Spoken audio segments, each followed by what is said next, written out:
So going, and not quite gone yet. The e-tolling system was to be scrapped on the 31st of December, but the Gauteng government says that will be delayed, although it will happen.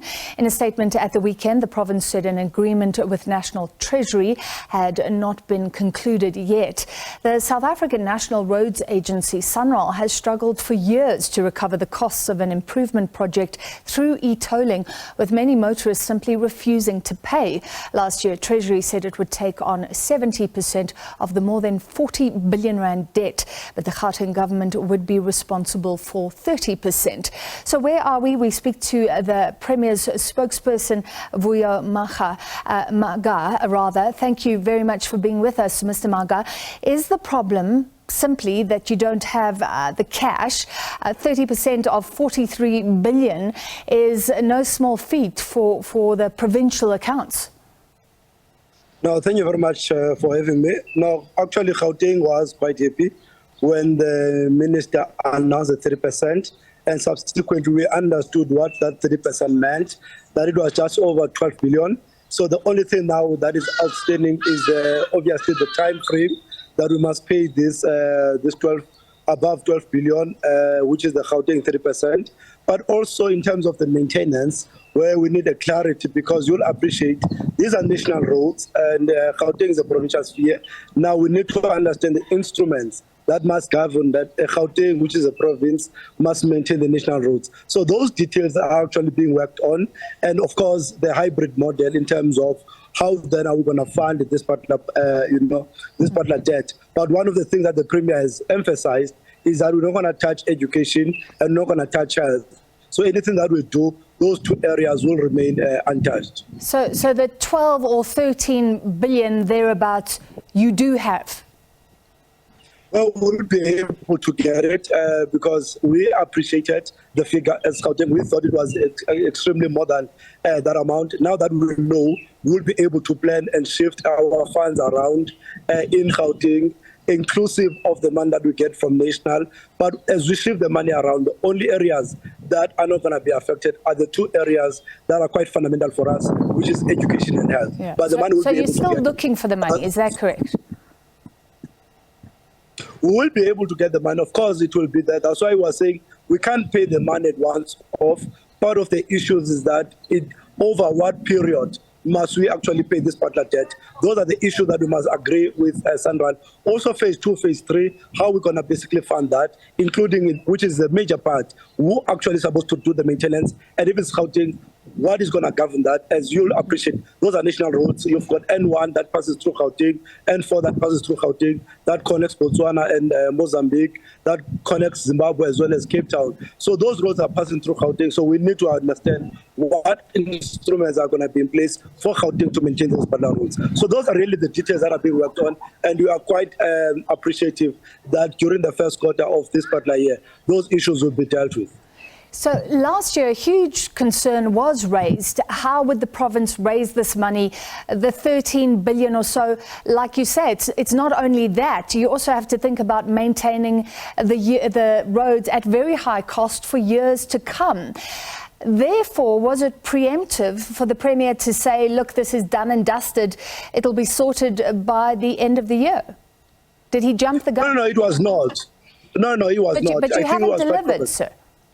No, remember, it's not us. We're not only the party to it. The people who are supposed to do the Gazette is the Department of Transport together with Treasury. So if you say do you want the countries to be closed, as in yesterday, of course we do want that, but we're not only the party to it. So we're quite committed to that particular part. But we've got partners into this and we must respect them. And of course, some of the issues must be quite clear so that we not become negligence. Our issue is that the e-tolls, as we understand them, are gone. The Minister of Finance has announced that. We have announced that. Now we need to go through this MOU, inclusive of the Gazette that must be issued. So that's where we are, and that's what we needed to inform the people of Gauteng. Okay, you can say they're gone, but they're not gone. They're still there. You're still trying to find the money and fund this. You're now talking about the first quarter of this year. Let's manage expectations because the 31st of December was penciled in. So you're now saying the first quarter of this year. No, let me correct you. The issue is not the money. We don't have an issue with the money. We've got the issue with the issue of the MOU. That is inclusive of what is the term of the payment, who must maintain the roads. As you'll appreciate, there are different roads that govern different spheres of government. The issue of maintenance of the national roads are supposed to be dealt with by national, but that issue was given to us. The issue of the hybrid, so I'm saying it's not the issue of the money. So I don't want us to live here to think we've got a problem with the issue of the money. No, that's not the problem. The problem is about conclusive of that MOU. Yeah. So, of course, as I'm saying, the DG, which is the technical team, have been working very hard. By the first quarter of this year, we'll be able to deal with that matter. All right. However, Mr. Mhaga, you did say that the money is going to be found and you're not going to touch education. That suggests that you still have to ring-fence the money. It has not been ring-fenced yet. Maybe you need the terms and the time period, but it has not been found yet. No, remember what we're saying, if you've got a debt, it will be very negligent of us to pay 12 billion at a go.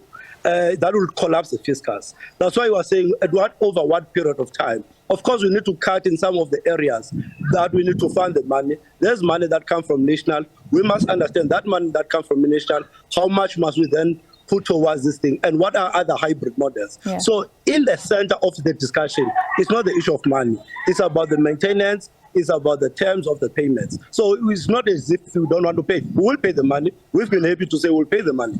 But we're not the only parties to this issue. Yeah. Although, again, should the Premier have said, you know, this is going to be gone soon when those issues weren't ironed out.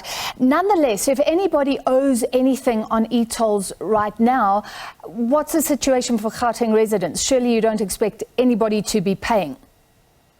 That's the issue that we're putting there, to that the Treasury must then come and tell us what do we do with the people that have been funding. So those are the details that the Treasury must assist us to conclude basically the discussion. So those are the areas of the discussion. That's why we need to conclude that MOU so that we're able to go to the people of Gauteng to say this is how is the final look of the e-tolls going forward.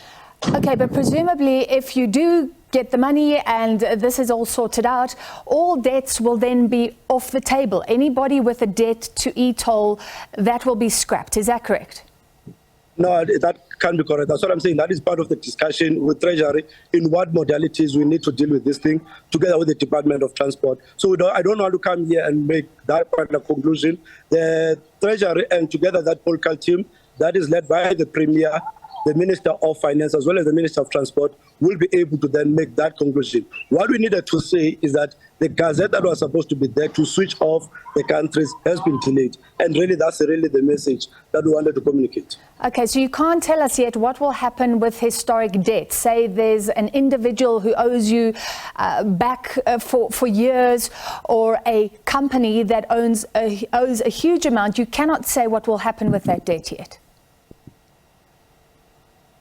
No, not yet. We'll be able to update the South Africans and other the rest of Gauteng about that.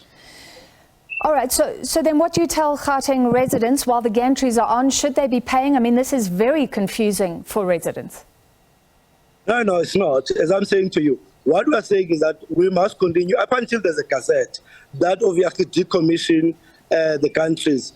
The rules that apply to it will actually continue. That's why we are saying we needed to update them to say where we are. As soon as the MOU and everything and there's an update, we are able to come back to the Gauteng residents to say this is where we are insofar as the payment of the e-tolls. So would you encourage people to pay then in the interim? Yes and no, because it is part of the issue that people must basically pay. I can't stand here to say they must not pay, whereas the law says that they must pay. Thank you. Gauteng Premier's spokesperson.